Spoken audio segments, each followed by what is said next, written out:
10여 년 전만 해도 이곳은 아이들로 북적이는 학원가였다. 하지만 저출생의 직격탄을 맞은 자리에 하나둘 요양원이 들어서기 시작하더니 지금은 요양원 없는 건물을 찾아보기 힘들 정도다. 가고 싶은 사람은 없는데 하고 싶은 사람은 넘쳐나는 곳. 오늘도 부동산 중개 사이트엔 요양원 매물이 쏟아지고 있다.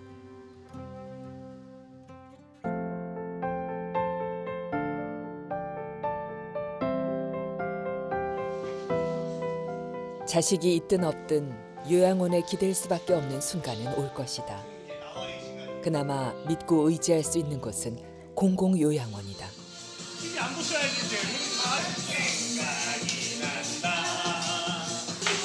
수익을 목적으로 하는 영리시설과 달리 기저귀 값을 아끼거나 식비를 남기기 위해 돌봄을 소홀히 하는 일은 없을 거라 믿기 때문이다. 하지만 우리나라에 있는 요양원 중에서 공공시설은 2%도 안 된다. 나머지는 모두 사설이다.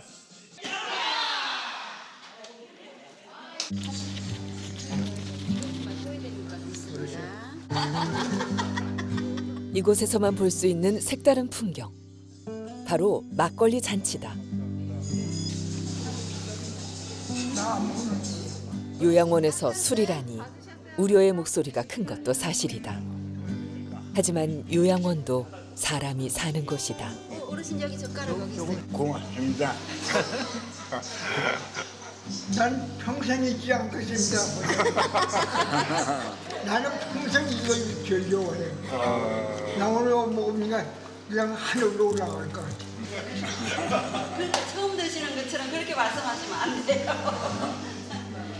요양원에서는 그런 생각을 할 수 없는데 우리 어르신들 입장에서 생각해 보면은 이 어르신들이 평생을 술 한 잔씩 하시고 또 뭐 덥고 오면은 막걸리 생각도 나시는데 여기서는 일체 사람 사는 곳인데 이런 것들을 완전히 제한을 할 수 있냐 이 문제죠. 그러니까 욕구가 있을 때는 과하지 않게 늘 드리는 건 아니니까 한 번씩 이분들도 기분이 좀 좋은 날도 있어야죠. 사람 사는 곳인데.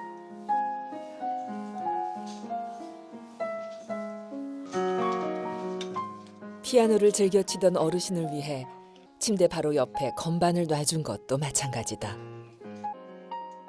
집에서 누리던 일상의 기쁨이 이곳에서도 계속되기를 바라는 마음.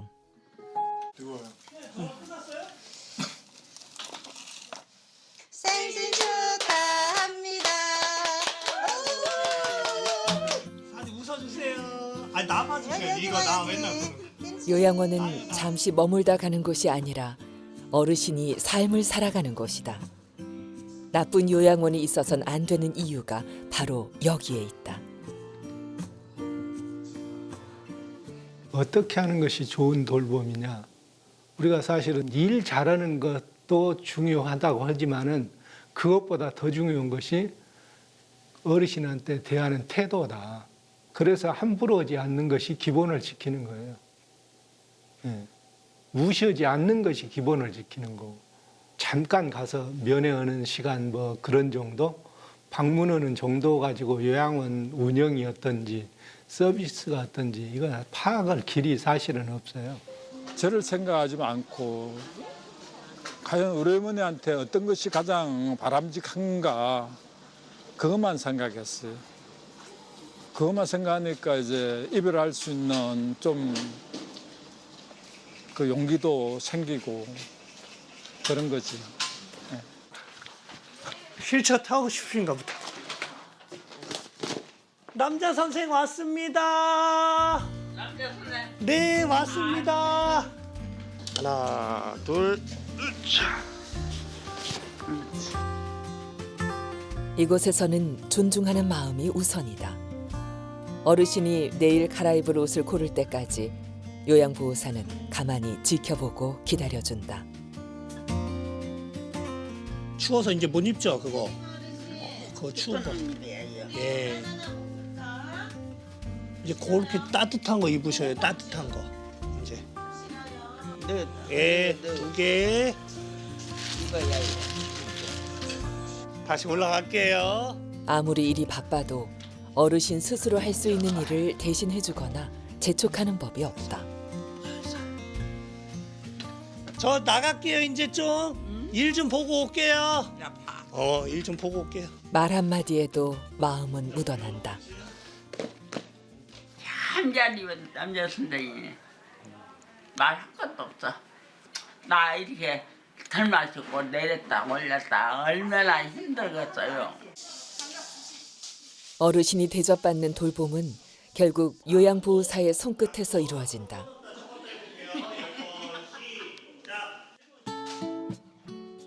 누구나 자기 부모처럼 돌봐줄 착한 요양보호사를 원하지만 나쁜 요양원에서 좋은 요양보호사를 기대하기는 힘들다.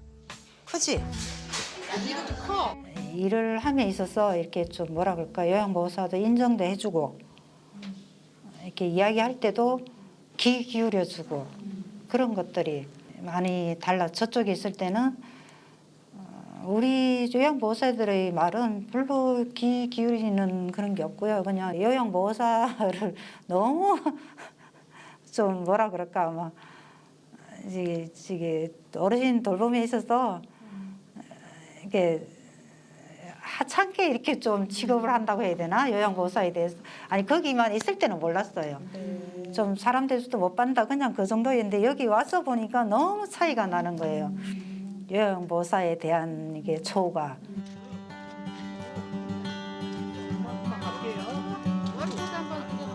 요양보호사들 사이에서도 공공요양원은 가고 싶은 직장이다. 개인 시설에 비해 임금이나 근무 조건이 훨씬 나은 편이기 때문이다. 그냥 드시면 아니에요? 아니 원장님이 쓴 거지.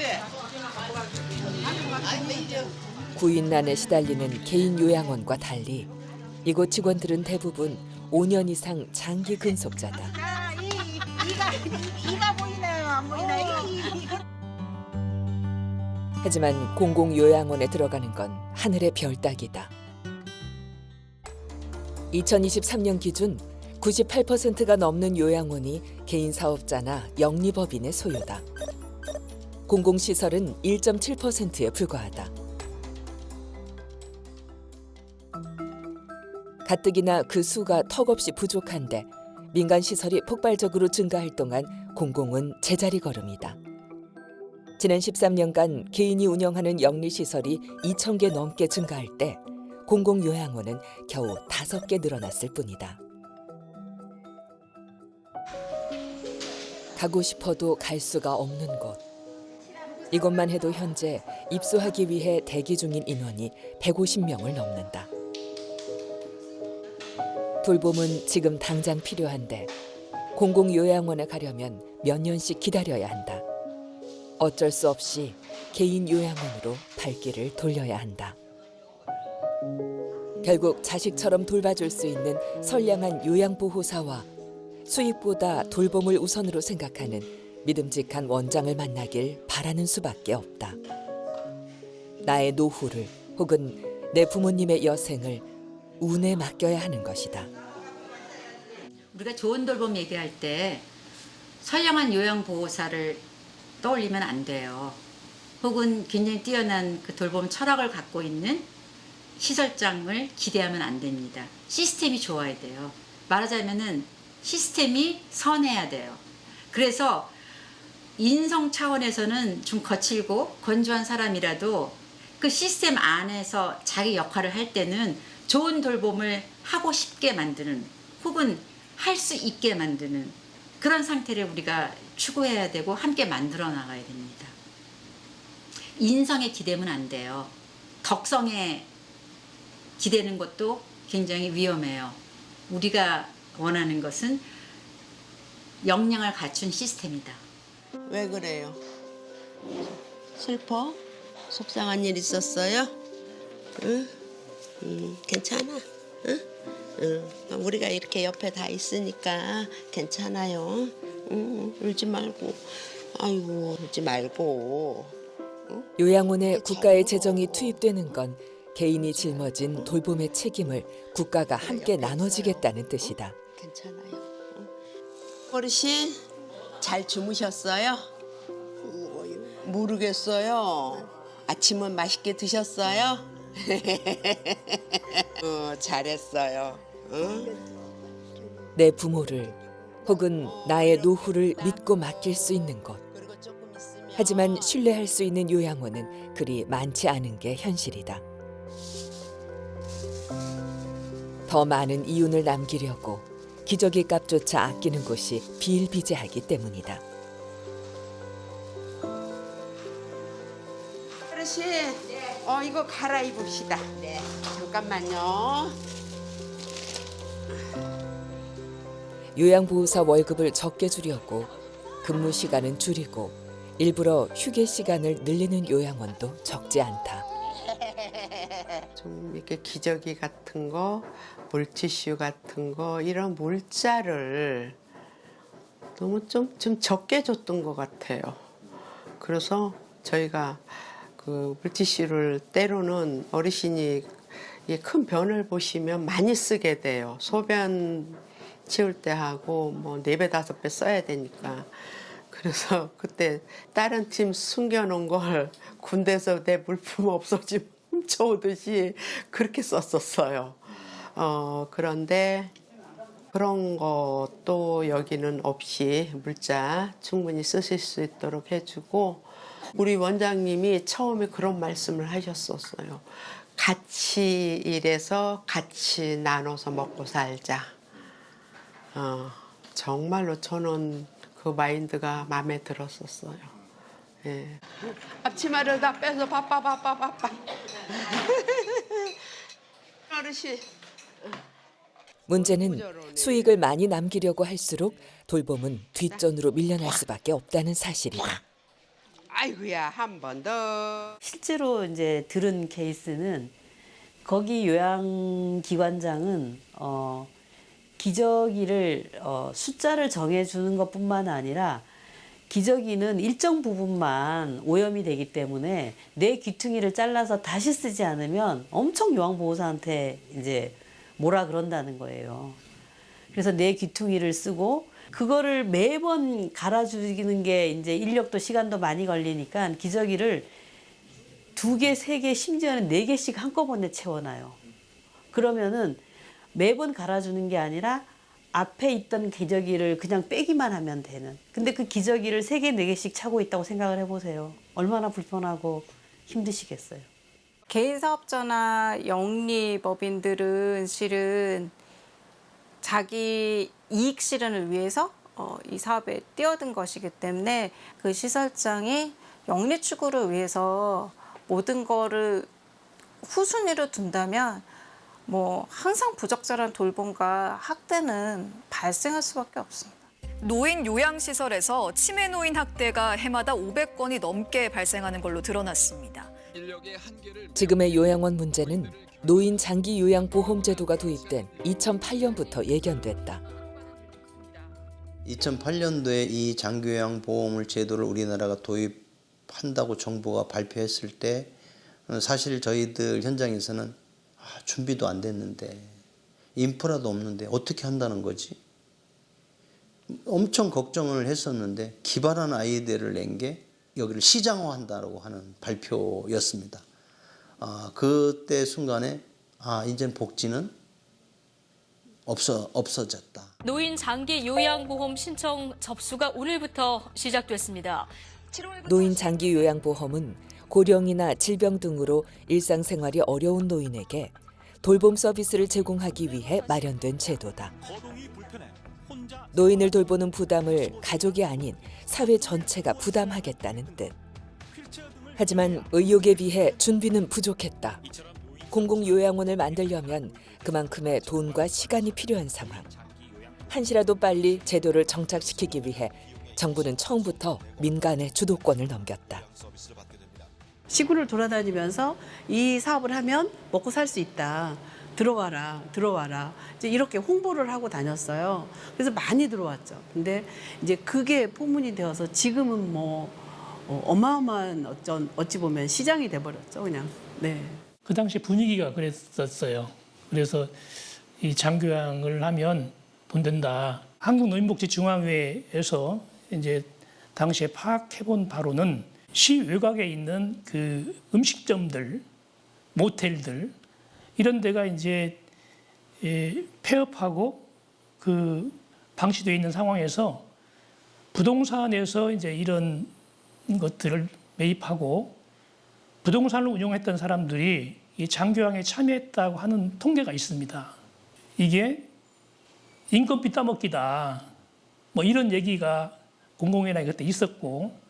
업계라고 하죠. 업계 쪽에서는 야, 한 30명만 하면 한 달에 한 1,500만 원 가져간대. 뭐 이런 얘기들이 막 왕왕이 막 이렇게 돼서 뭐 퇴직하면 뭐 그거 해야 된다. 뭐 이런 얘기들을 막 하면서 그렇게 조장이 됐던 것이죠. 그렇다면 요양원으로 벌어들이는 수익은 얼마나 될까? 같은 지역에 규모도 비슷한 요양원을 비교해보니 인원수는 한두 명 차이인데 기타 전출금은 수천만 원에서 수억 원까지 차이가 났다.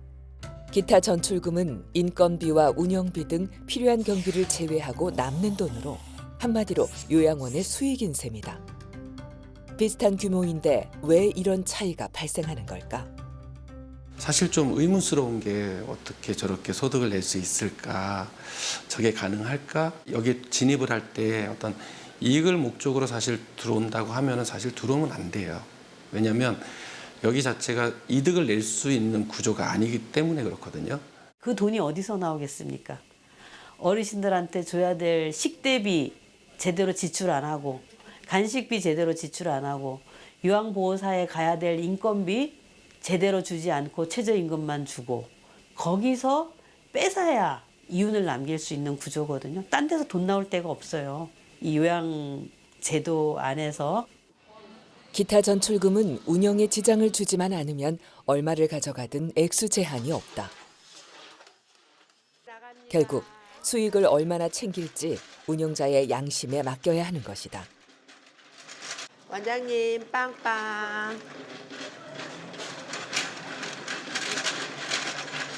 어르신 식사 왔습니다. 잡수기 좋게 해드릴게요.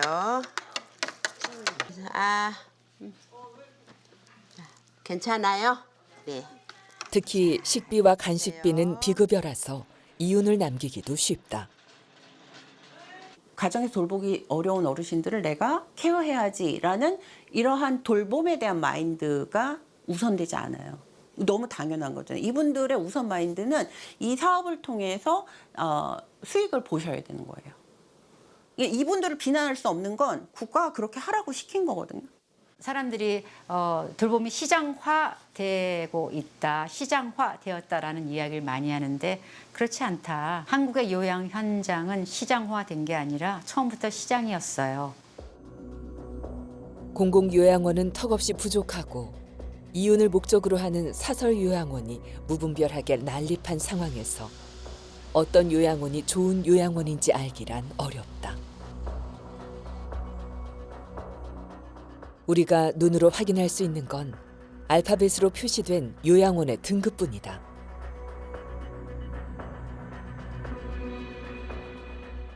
국민건강보험공단은 3년마다 요양원 평가를 진행하고 그 결과에 따라 최우수 기관인 A부터 미흡한 기관인 E까지 등급을 매긴다.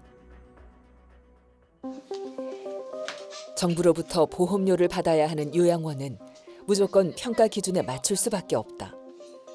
서류가 하나라도 빠지면 점수가 깎이기 때문에 평가 기간이 되면 직원들은 사람보다 서류를 챙기느라 더 바쁘다.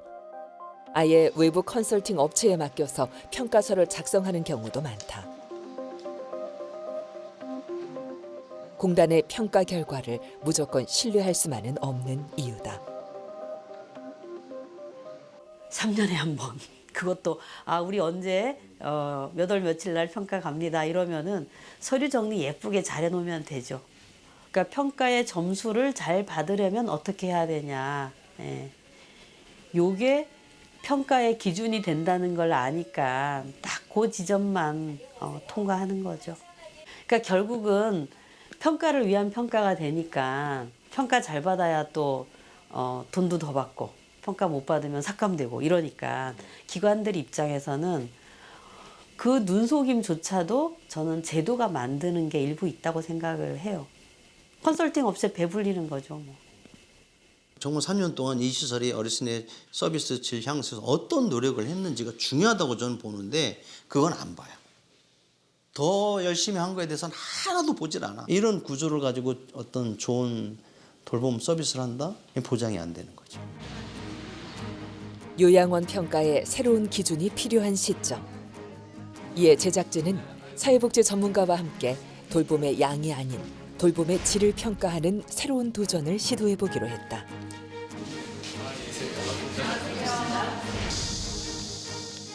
세 명의 전문가가 직접 요양원을 방문해서 서류가 아닌 요양원의 일상을 밀착 관찰하는 것이다. 그냥 쉽게 하실 수 있는 말들. 서비스의 질을 평가하는 데는 어르신을 돌보는 요양보호사의 태도나 돌봄을 받는 어르신의 표정 변화가 더 중요한 단서가 되기도 한다. 양적 평가는 일단은 했느냐 안 했느냐가 가장 중요한 기준이 되겠죠.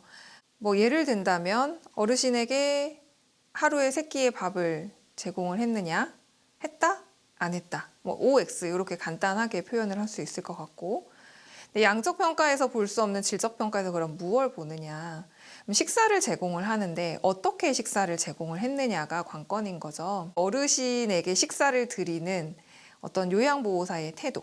뭐 예를 들면 그냥 놓고 갈 수도 있는 거고, 아니면 식사하시는 시간 내내 어르신을 좀 지켜보면서 어르신이 오늘은 이걸 잘 드시고 있는지 아니면 그렇지 않은지 말을 건네는 요양보호사의 태도 또는 표정, 그리고 그거를 받아들이는 어르신들의 모습, 그 일어나는 상황들, 오고 가는 언어들, 이런 미묘한 부분들을 질적평가에서는 보는 거죠. 질적 평가를 하려면 요양원의 시설과 일상을 전부 공개해야 하는 상황. 평가도 해야 되고 그 어르신의 욕구라든가 예상치 못한 치부를 드러낼 수도 있기 때문에 요양원 입장에서는 부담스러울 수밖에 없다. 또 여건이더라고요. 숱하게 연락을 돌린 결과 질적 평가의 필요성에 대해 공감한 요양원 3곳의 허락을 받을 수 있었다. 어떤 식으로 질적 평가를 한다라고 할까? 저도 사실은 궁금을 했던 거거든요. 그래서 이럴 때에 뭐 나 같은 경우라도 어떤 질적 평가에 한번 그 안에 수행자로서 한번 평가를 받아보고 이러한 것들은 어르신을 서비스하는데 이건 도입이 돼야 되겠다라고 하는 것이 의외로 도출될 수도 있다라고 하는 생각이 들었어요. 특별히 저희가 다른 거를 준비하지 말자 그랬어요. 그냥 우리가 지금까지 해왔던 것들, 지금 우리가 하면서 어르신들하고 어떤 관계들, 현재 우리 요양원에서 하고 있는 모습을 그대로 보여줘서 좀 처우도 개선이 되고 제도도 개선이 되고 평가 제도도 조금 바뀌고 그 다음에 좀 불편한 것들이 조금 그래도 서로가 보면서 설득을 좀 할 수 있는 계기가 됐으면 좋겠다는 생각에서 이제 저희가 오케이 한 거죠. 예. 질적 평가는 크게 3부분으로 이루어진다. 요양원을 운영하는 철학과 원칙이 무엇이냐는 자질 평가. 그에 맞게 전문적인 돌봄 서비스가 이루어지는지 살펴보는 역량 평가. 그리고 직원들과 어르신의 신뢰도를 확인할 수 있는 관계성 평가다. 면밀히 관찰하고 꼼꼼히 기록한 결과는 세세한 분석을 거쳐 각 요양원에 전달할 예정이다.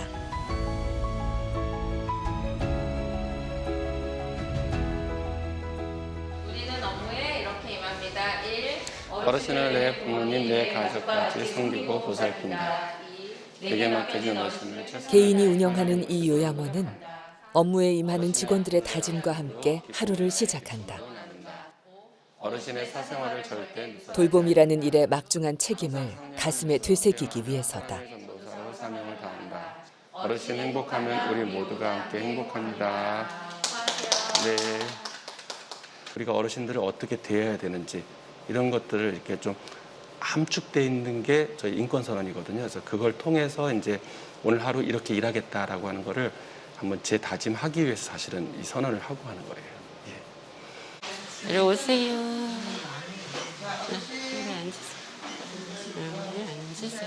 좋은 요양원은 직원들이 어르신을 대하는 태도에 달렸다고 해도 과언이 아니다.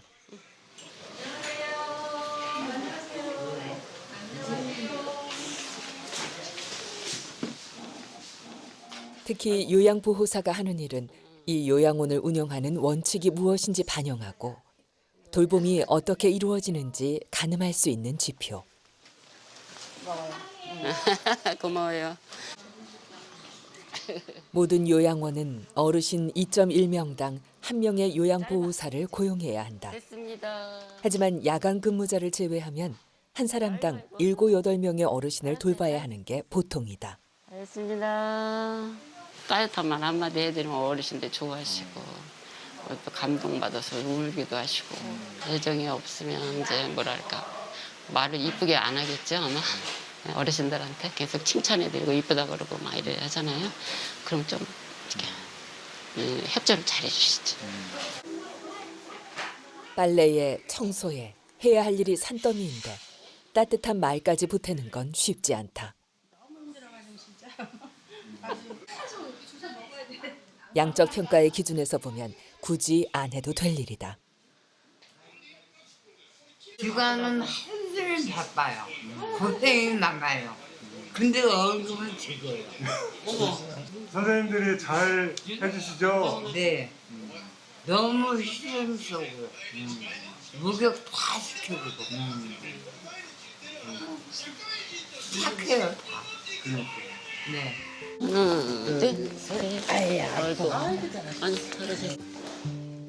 어르신을 어떻게 대하는지 직접 보지 않고 서류만으로 판단하긴 어렵다. 하나, 둘, 셋. 잘하셨어. 기저귀를 갈아줄 때도 칸막이로 가렸다고 쓰기만 하면 그뿐. 실제로 그랬는지 확인할 길은 없다. 어르신 기저귀 바꿔드릴게요. 하지만 질적 평가는 다르다. 기저귀 케어를 할 때도 이 차단막을 다 친다든가 겨울에는 본인 손을 따뜻하게 해가지고 이렇게 만진다거나 의식이 없는 것 같을 때도 늘 항상 내가 지금 어떤 케어를 할 건데 어느 정도 시간이 걸리니까 조금만 기다려주세요. 불편하신가요? 이렇게 묻는 거 있잖아요. 그러니까 이게 이해를 하든 못하든 일단 본인이 그렇게 먼저 다가가는 태도 이런 것들이 좋은 돌봄의 가장 그 핵심적인 요소고 그걸 정의하면 결국은 관계성, 그러니까 이 인권에 대한 이해 그리고 관계성을 얼마나 적극적으로 시행하느냐라는 부분이 굉장히 중요한 요소이구나라는 생각이 굉장히 많이 들었습니다. 모든 요양원을 운영하는 사람들은 매뉴얼을 보고 매뉴얼대로 운영을 하고 또 그것으로 가지고 또 평가를 받아요. 이 매뉴얼 이상으로 이 요양원을 운영을 하면 비용만 더 많이 투입을 하게 되니까 어르신의 어떤 질적인 서비스 이러한 부분들이 간과된 부분이 너무 많아요.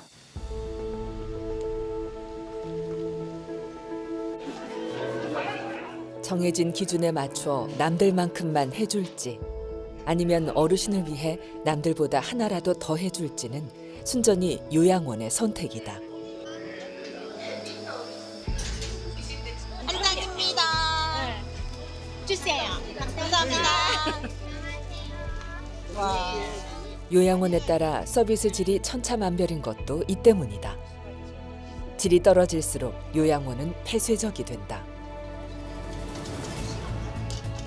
보호자나 자원봉사자에게 요양원을 활짝 개방하는 건 그만큼 자신 있다는 뜻이다. 더도 말고 덜도 말고 물을만 갖더라.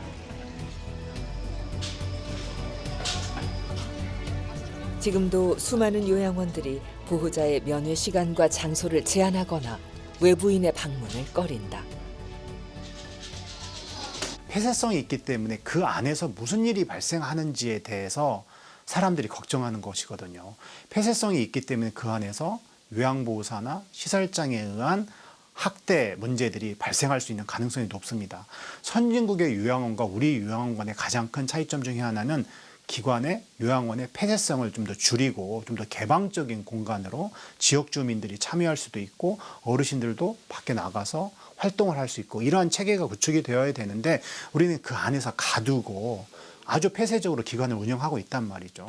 어르신 화이팅 한번 하고요. 평가단은 최소 3차례 이상 요양원을 방문해 일상을 관찰하고 그곳에서 생활하는 어르신과 직원들, 보호자의 심층 인터뷰도 진행했다. 그동안의 기록을 토대로 3명의 전문가가 각 요양원의 평가 내용을 분석한다. 좋은 요양원이 갖춰야 할 조건은 무엇이고 개선해야 할 점은 무엇인지 찾아가는 과정. 현장을 속속들이 보고 듣는 건 이들에게도 흔치 않은 기회였다. 질적 평가를 통해서 보여줄 수 있는 건 나쁜 요양원을 걸러내기 위한 용도라기보다는 오히려 이런 자발성을 가지고 있는 질적인 부분들을 우리가 조금 더 개선하면 좋겠는데 무엇 하면 좋을까를 스스로 고민하고 성찰하는 어떤 이 좋은 모델을 보여주면서 그걸 따라올 수 있게끔 견인하는 역할이 질적 평가를 통해서 보여줄 수 있는 부분이라고 생각해요. 그래서 좋은 성공 모델, 잘하고 있는 부분들을 더 많이 자꾸자꾸 만들어서 그러한 사례들을 찾는 과정 속에서 우리가 좋은 돌봄에 대한 답들의 어떤 실마리를 찾아 나갈 수 있지 않을까라고 생각을 합니다.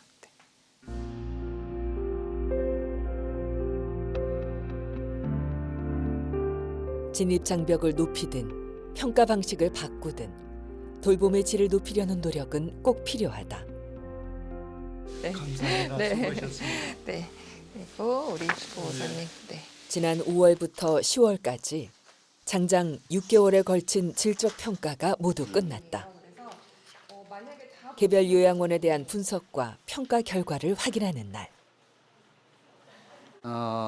이번 이제 질적 모니터링을 통해서 사실 내가 그동안에 해왔던 것들이 어떤 이제 다른 요양원이라든가 이러한 데 비해서 과연 어느 정도 수준으로 내가 여태까지 종사를 해왔는지 이러한 간접적인 이제 비교가 될 수 있는 하나의 기회였고, 이거는 내가 조금 더 보완해야 되겠다라고 하는 각성도 사실은 또 이번 기회에 알게 된 것도 많이 있어요. 자진해서 까다로운 평가를 받겠다고 한 만큼 새 요양원 모두 기대 이상의 결과를 보여줬다.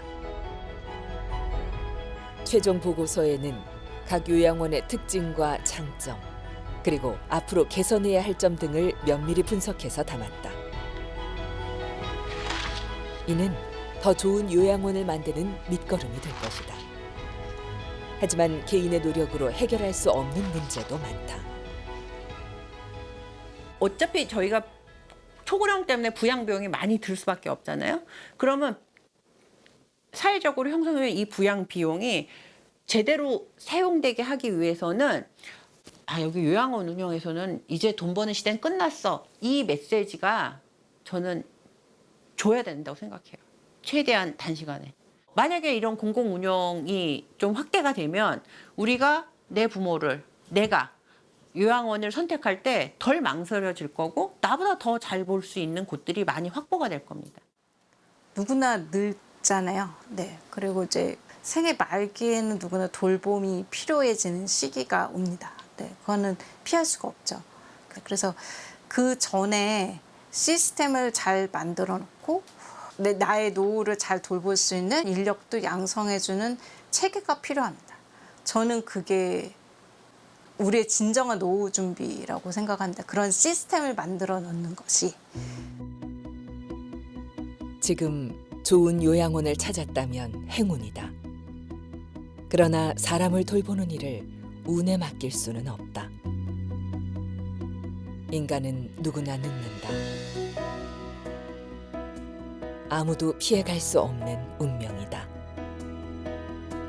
병들고 누수해졌을 때, 기억을 잃고 내가 누군지도 모르게 될 때, 나는 어떤 돌봄을 받고 싶은가? 이 질문에 대한 답이 곧 좋은 요양원의 모습이다.